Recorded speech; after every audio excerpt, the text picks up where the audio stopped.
Je voulais être compositeur depuis que j'étais enfant. J'avais des grandes symphonies dans la tête et je me promenais en imaginant des sons et des symphonies. Je voulais faire des symphonies, un modèle très romantique. Et j'ai commencé à apprendre l'écriture musicale assez tard par rapport à d'autres, vers 15 ou 16 ans. Et donc j'ai appris l'harmonie, le contrepoint, parallèlement à mes études littéraires à Nanterre, à Paris, enfin en France.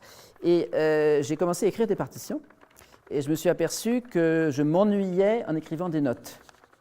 C'était pas j'aimais analyser les œuvres, les entendre, moi-même jouer des morceaux au piano, mais l'écriture note, c'est très lent, c'est très ennuyeux à faire. Je n'arrivais pas à avoir l'envie, l'énergie d'écrire des notes. Et une amie à moi, qui était professeure de musique, m'a dit « Michel, tu aimes la musique électroacoustique, peux-tu faire une petite pièce de 3 minutes pour mes élèves de musique électroacoustique ?» Et grâce à elle, j'avais un magnétophone, je me suis mis à travailler des sons avec le magnétophone, avec des sons que je faisais avec ma bouche, et en une après-midi, j'ai compris que